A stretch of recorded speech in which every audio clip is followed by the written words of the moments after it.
Salut à toi YouTube qui regarde cette rediffusion, n'hésite pas à mettre un like et à t'abonner à tous les réseaux sociaux de Crypto Future et moi-même, tous les liens sont en description. Donc voilà, bonne rediffusion à toi. Donc, pour ceux qui m'écoutent sur Twitch, moi c'est Alex, je suis monteur pour Crypto Future, junior roman aussi. Je suis dorénavant créateur de contenu depuis le début de l'année, depuis septembre à peu près. J'ai commencé à faire le live en mai, mais je m'y mets sérieusement depuis début septembre. Et du coup, j'ai sorti une vidéo par rapport à la carte Plutus. C'est cette petite carte là, tout simplement. Elle vous permet d'avoir 3% de cashback et Spotify remboursé gratuitement. Hein, comparé à par exemple Crypto.com qui vous demandait à l'époque de bloquer 350 € en CRO pour avoir Spotify remboursé, etc. Là vous avez rien à bloquer, c'est gratuit et puis ça vous permettra aussi de découvrir de nouveaux projets parce que je trouve que le projet est plutôt bon. J'hésite même à recharger sur le plus, ça pourrait être intéressant. Il est à combien? Il est à 8,10 $. D'ailleurs il fléchit pas beaucoup aujourd'hui, ça c'est intéressant. Et il est très strong hein, donc je suis plutôt fier. Je suis plutôt fier d'en avoir, etc. et d'avoir investi aujourd'hui. Je vous rappelle aussi que jeudi 24 novembre à 18 h sur ma chaîne Twitch. En gros, il y aura un affrontement entre Iril et Crypto Future sous forme un petit peu d'un espèce de, comment dire, de question pour un champion, mais remanié à la sauce crypto. On a fait un live test en off jeudi dernier, ça a plutôt pas marché. Donc là, il me reste encore à exporter toutes les questions, à rentrer toutes les questions. Et vous, de votre côté, vous pourrez gagner 100 $ du coup, directement sur le stream, en répondant aux questions pendant que Iril et CF répondront aux questions en même temps. Et les personnes qui répondront, enfin la personne qui répondra le mieux et qui sera tout en haut du classement à la fin, pourra tout simplement avoir la possibilité de gagner 100 $ en crypto. Donc voilà, je vous invite à venir. Comme je vous l'ai dit, c'est jeudi 24 novembre à 18 h sur ma chaîne AlexB-du-bas stream. On passe sur la semaine de Bitcoin. Donc, la semaine de Bitcoin, comme d'habitude, c'est une analyse tout simplement du Bitcoin. J'ai plusieurs choses à vous dire, notamment qu'après un crash d'environ 25%, on stabilise grandement. Enfin, on est plus sur la pire journée depuis le gros crash qu'on a connu la semaine dernière, le vendredi 10 et le jeudi 9. Enfin, le mercredi 10 et le mercredi 9 et le jeudi 10. Vous voyez qu'on a fait un crash, ouais, voilà, d'environ 25%. Mais on stabilise pas mal, hein. Notamment durant les 3 derniers jours, depuis jeudi, vendredi, samedi. On a vraiment fait des bougies extrêmement plates. Alors généralement un doji comme ça veut dire qu'on va se retourner à la hausse. Pour l'instant, on a l'air plutôt de repartir à la baisse. Donc en gros, la semaine dernière, on a énormément stabilisé. Bon, ça faisait du bien après justement des journées et des journées de volatilité. Et là, on repart à la baisse depuis hier. Donc voilà, on a clôturé la semaine encore une fois à la baisse. Ça, c'est pas vraiment fou parce qu'on a fait la pire clôture que celle qu'on avait fait hier. Donc ça, c'est vraiment la pire clôture. Bah depuis novembre encore. Et là on est encore en train de recommencer la semaine en perte. Après peut-être qu'on fait justement un plus bas pour ensuite remonter par la suite. On sait pas, on verra. En tout cas, je vais vous faire une petite analyse et je vais essayer de vous aider à y voir plus clair. Donc là, ce que j'ai vu, déjà, on est en H4. Et justement, alors je faisais mon analyse hier et je disais, là vous voyez, les bandes de Bollinger, elles sont en train de se resserrer à fond. Et du coup, ça serait possible qu'on ait un mouvement à la hausse ou à la baisse. Je ne savais pas vers où aller, mais du coup, vu qu'on a resserré et que là, on est en train de caresser les bandes de Bollinger à la baisse, je me dis que la baisse est peut-être pas encore finie. On va peut-être voir justement des baisses un peu plus fulgurantes. À voir jusqu'où ça descend, mais pour l'instant, c'est pas si fou que ça. Après, c'est en H4, donc si on se dit que c'est sur les 2-3 prochains jours qu'on a une baisse, ça pourrait le faire. Tant que c'est pas en weekly, qu'on resserre et qu'on commence à caresser les bandes de Bollinger à la baisse. Le RSI, bah moi j'avais dit rien à signaler. Le RSI suit le cours, on a un crash sur le RSI. Sur le cours pareil, on fait un plus bas, toujours plus haut, ici ça monte, ici ça monte. Ça devrait repartir à la hausse, ça dépend quelle clôture on fait aujourd'hui, ça dépend des prochains jours, etc. Mais à voir. Pour l'instant c'est pas si dégueu que ça. Et on attend. Mais en tout cas, rien à signaler sur le RSI en daily. En ce moment, c'est très difficile de savoir dans quel sens coule le fleuve. Ouais, exactement. On sait pas vraiment où ça va. Et au niveau du coup du MACD, bah, c'est peut-être bullish, mais au vu des bougies qu'on fait ces derniers jours, c'est pas forcément foufou non plus. Hein, généralement, vous voyez sur le MACD, on crosse à la hausse, à la baisse, à la hausse, à la baisse. Et là, vu qu'on commence à refaire des bougies blanches après les bougies rouges, c'est normalement le moment où on repart à la hausse. Ça a pas l'air de le faire trop. Donc, à voir ce que ça va faire, mais pour l'instant, j'y crois pas trop. Donc voilà, en daily, on sait pas trop dans quel sens ça va. En revanche, si on passe en weekly, le RSI par exemple, et bah là, il y a une grosse divergence baissière. Alors la divergence, c'est tout simplement le RSI qui fait des plus bas de plus en plus haut, ou alors des plus hauts de plus en plus haut. Et de toute façon, on peut même tracer les plus hauts de plus en plus haut. Et par contre, sur le cours, bah, ça fait des plus bas de plus en plus bas. Donc voilà, ça baisse de partout alors que sur le RSI, ça remonte. Donc normalement, ça devrait remonter à la hausse. On est en weekly, je vous rappelle, donc ça peut ne pas arriver tout de suite, mais ça peut arriver dans les prochaines semaines. Regardez l'USDT en DLD. Non, il y a un problème avec l'USDT. Ouais, il est pas $1, ça on s'en doute. Hein. Ça sans doute qu'il est pas $1. Les gars, l'USDT, c'est très... c'est compliqué. Hein. Moi, je vous conseille plutôt de vous casser de l'USDT et de partir sur un USDC-USD. L'USD, par exemple, il est très stable. Il est même au-dessus $1, par exemple. Ou alors le BUSD. Le BUSD est pas mal. Hein. Pareil, là, il est très stable. Le BUSD, il a $1 pile. Ou même le DAI USD. Le DAI, c'est pas mal. Hein. Pareil, 1$ pile. Donc vraiment, l'USDT, c'est compliqué. Hein. Et quand on revient sur l'USD... Ouais, l'USDT, c'est... Bon, ça paraît que dalle, tu vois, par rapport au 1$ auquel il est censé être, il est à moins 0,14%. Mais quand c'est un stablecoin et que tu proclames être adossé au dollar, c'est compliqué, quoi, de justifier le fait que tu es à 0,14% en dessous du dollar, alors que tous tes concurrents sont à 1$. Ah si, il y a quelque chose que je voulais vous montrer sur le Bitcoin. Si, dernier petit truc, c'est les volumes. Je sais pas si vous avez vu, mais les volumes, ils n'ont jamais été aussi hauts. Le but, c'est que plus il y en a, mieux c'est. Là, vous voyez, les volumes, ils sont gigantesques. Et ils n'ont jamais été aussi hauts, à part ici. C'est pour le crash Covid. Bon, ils étaient un petit peu plus hauts qu'aujourd'hui. On revient sur des points, on pourrait croire qu'on est à peu près ici, ou sur un crash ici, ou par là. Et ce qui est intéressant, c'est qu'on voit bien que, depuis qu'on a commencé à sombrer ici au début, au top, eh ben, les volumes nous font des plus hauts de plus en plus hauts. Vous voyez, quand on fait des pics, généralement, c'est là où on fait des crashs. Hein. Vous voyez, un pic, un crash. Un pic, un crash. Un pic, un crash. Un pic, un crash. Donc là, à part peut-être ici, et encore j'ai pas envie de dire trop de la merde, mais je crois que c'était un crash aussi, le problème c'est que quand on fait des pics de volume, c'est quand il y a des crashs. Donc si on continue dans une logique de vouloir faire des plus hauts de plus en plus haut, bah alors soit on va continuer à ranger, on va refaire un pic, un crash, genre je sais pas moi, vers mai 2023 par exemple, qui serait un peu chiant. Donc j'ai un peu peur, mais en tout cas c'est pas mal. Parce que plus on a des volumes qui augmentent, plus ça veut dire que bah il y a potentiellement du monde qui arrive et des traders qui seront là pour acheter le bottom quoi. Voilà, donc ça c'est en daily, et en weekly, c'est ils n'ont jamais été aussi hauts. Voilà, tout simplement, on est sur un all-time high des volumes en weekly. Donc voilà un petit peu pour l'analyse du Bitcoin, et maintenant, YouTube, on va partir sur une session de questions-réponses avec le chat, on va parler un petit peu de ce qu'on veut, donc je ne vais pas maîtriser le live à partir de ce moment-là, mais sachez qu'on va parler de sûrement beaucoup de sujets. Voilà, si vous avez des questions à me poser et tout, n'hésitez pas. Dot ou Atom alors je connais plus Dot, voilà. En fait là c'est le bear market, il faut que je regarde les projets. En fait j'ai peur de m'intéresser à un projet et qu'il se casse la gueule. Et j'ai trop peur aussi de m'intéresser à des projets, de me dire putain il faut que j'investisse dessus, et qu'au final ça soit de la merde. Parce qu'on est en bear market et qu'il y en a beaucoup qui peuvent disparaître. Et le problème c'est que quand on est en bull run, c'est pas le moment où il faut se dire ah c'est quoi ce nouveau projet et tout.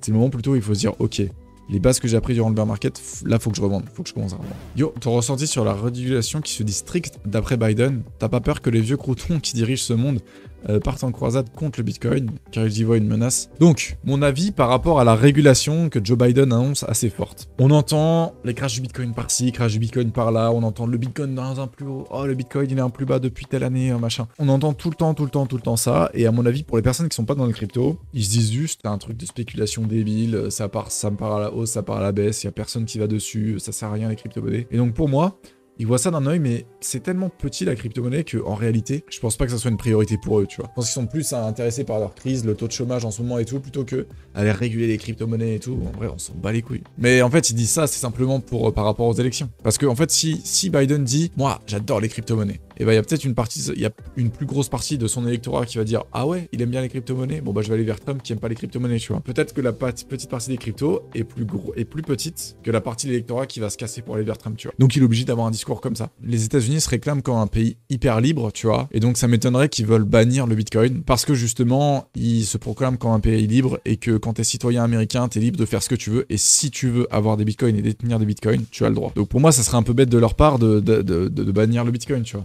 Comparé à ce qu'ils disent comme quoi c'est un pays libre et tout, tu vois. Que penses-tu du dollar américain, du dollar numérique, plus le fait qu'on atteint bientôt la fin du cash, bientôt où le monde de la crypto deviendra réalité, plus qu'une niche? Alors pourquoi? Quand est-ce que les cryptos ne deviendront pas qu'une niche? Et bah écoute, je sais pas. Aujourd'hui, moi, je pourrais vivre seulement avec des crypto-monnaies, ça c'est sûr et certain. La fin du cash, ça fait peut-être un petit peu peur. Néanmoins, si on utilise tous le Bitcoin avec des adresses et tout, ça peut le faire. Enfin, je pense que les transactions illicites entre guillemets peuvent trouver des alternatives au cash, ça c'est sûr et certain. Mais en vrai, je sais pas du tout. Ça peut être...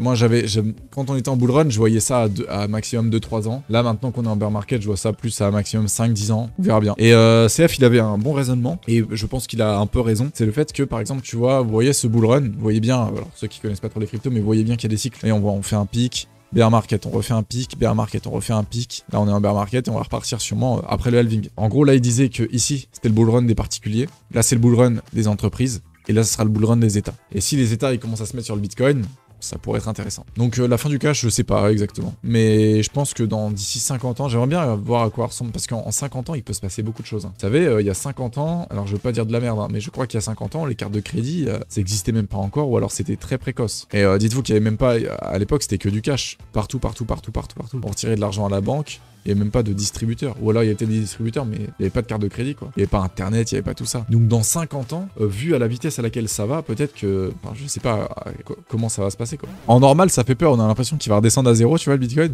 En logarithme, ça va. Tu relativises un peu, tu dis, bon, c'est ok en vrai. On a connu pire. Et dites-vous que là, en vrai, c'est le bull run, ou c'est le bear market où on a perdu le moins de pourcentage. Hein. On est à moins 75% environ, alors que sur les autres bear market, c'était moins 90% et tout. Hein. Moins 85, moins 90. Hein. Il faut 2 bull runs pour se refaire, car au premier, on est toujours impressionné. Mais j'ai quand même envie de prendre un long sur Bitcoin pour quelques années, tu vois. Un x2 sur Bitcoin, mais vraiment pour du long terme. Alors attendez, je vais regarder un petit peu, je vois du février 2017, 2016. Ah, intéressant. Je pensais que tout le monde allait me répondre 2020, 2021, mais... On me dit quoi? On me dit février 2017. Février 2017, on va voir combien t'as fait de pourcents. Je fais vraiment le truc le plus bête, quoi. Ah oui, février 2017, mais t'es très bien, en fait, mon con. Ah ouais, t'es rentré ici, là, mec. Oh. Ça veut dire déjà, sur l'autre bull run... T'as fait 2000%, waouh, 5000%. Mais dans tous les cas, t'es en positif, mec. À moins que t'as fait vraiment de la merde et que, genre, t'es revendu là, puis t'as racheté là, puis t'as revendu là, puis t'as, tu vois. À part si t'as vraiment fait de la merde, ça m'étonnerait que tu sois en perte. 2016, bon, 2016, j'ai même pas envie d'aller regarder. Ça va me dégoûter. Putain, 2016, j'avais 14 ans. 2016, ouais, disons avril 2016, ouais, voilà, tu fais du 15 000%. C'est incroyable, hein, par contre. Les pourcentages, ils vont tellement vite. Janvier 2020, parce que j'étais mineur avant. Ouais, bah janvier 2020, c'était aussi c'est une bonne entrée. Je sais pas vraiment, parce que tu rentres en janvier 2020, paf, gros crash Covid, tu prends 56% dans la gueule. Ouais, c'est pas mal, hein, quand même. Janvier 2020, tu fais du 900% au top du bull run. Hein. Après, si on prend aux chiffres qu'on a aujourd'hui, c'est pas fou. Hein. C'est 84%. On s'attend à mieux quand on rentre dans les cryptos. Mais 2022, t'es rentré où? T'es rentré par là. T'es rentré vers les 32 000. C'est-à-dire que t'as jamais connu un Bitcoin au-dessus des 32 000 et t'as connu que de la chute, quoi. Bah courage mec, hein. Et c'est fort que tu restes à ce moment là parce que généralement les personnes qui restent en bear market, c'est les plus fortes. Juillet 2020, bon ça c'est pas mal aussi, juillet 2020. Juste avant le petit pump qui nous a fait croire qu'on en partait en bull run et puis on est reparti après. Ah c'est pas mal du tout, hein. C'est le moment de rentrer. Bah vu la baisse qu'on a fait, tu vois, généralement on dit que c'est dans les pires moments où il faut rentrer. Qui nous dit qu'on va pas faire ça, tu vois. Ça me paraîtrait quand même bizarre de faire ça sur Bitcoin, tu vois. La plupart des gens pensent qu'on va faire quelque chose comme ça. C'est comme ça que ça se passe tout le temps. On fait tac, tac, tac, tac, tac, tac, tac. Enfin bref, vous avez compris quoi. Ça se trouve là où on rentre, peut-être que dans 2 ans, enfin on ne retournera jamais à un prix aussi bas en fait. C'est comme ici, les mecs qui ont acheté ici déjà ils étaient très chauds. Parce que plus personne en parlait et vraiment c'était la cata. Mais si t'as acheté ici, on n'a jamais retourné à ce prix-là au niveau des cryptos, tu vois.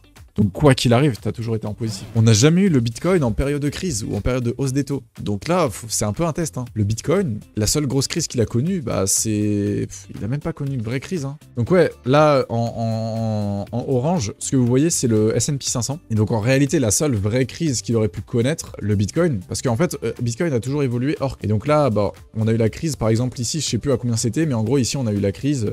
en 2009, et c'est à ce moment-là que le Bitcoin a été créé, quoi. Donc on a eu la grosse crise au niveau du S&P 500, et par derrière, ça a fait que augmenter. Donc la seule grosse crise qu'il a connue, c'est la crise du Covid, et encore, c'était simplement un flash crash. Ici, on a eu une petite baisse, dans les années 2015 environ, mais il était déjà en bear market, donc en soi, on l'a pas vraiment connu. Et là, on commence vraiment à bien recorriger, et ce qu'on voit, c'est que le Bitcoin, en fait, il est corrélé. Vous pensez que c'est qui a hacké FTX? Est-ce que vous pensez que c'est vraiment un hacker, ou est-ce que vous pensez que c'est simplement SBF qui a pris tous les fonds sans scrupule? Selon la société spécialisée Elliptic, 477 millions de dollars suspectés d'avoir été volés. Environ 186 millions de dollars ont été déplacés dans un portefeuille de stockage sécurisé par FTX lui-même. Le reste est toujours détenu par le portefeuille du hacker. En fait, on dit le portefeuille du hacker, mais je pense que c'est juste un portefeuille inconnu en fait. C'est un portefeuille qui a été créé pour l'occasion et on ne sait pas qui c'est quoi. SBF, il devient quoi là? Parce que c'est bien beau tout ça, on dit que c'est SBF qui a les fonds, etc. Moi, j'aimerais bien savoir où il est en fait. Il n'y a pas de prison, il n'y a pas de jugement, il n'y a pas de...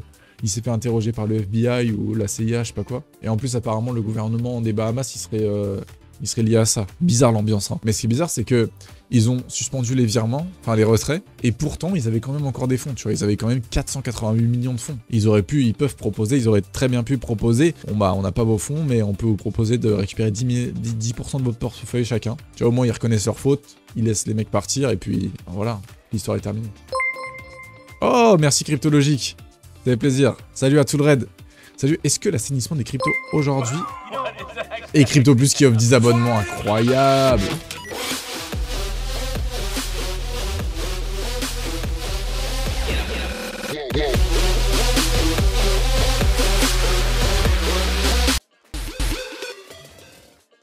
Merci Cryptologique, merci Crypto Plus, ça fait trop plaisir. Avec FTX, est-ce que Binance sera le meilleur centralised market pour assurer les institutions? Ah ouais, ça c'est sûr. Araf, tu dis des banalités qui sont sûres et certaines. Mais oui, t'as tout à fait raison en fait. C'est des questions, je pense que t'as déjà la réponse, mais c'est sûr et certain. En fait, Binance était déjà très sécurisé. Mais en plus, le fait que Binance, il mène un peu la danse maintenant.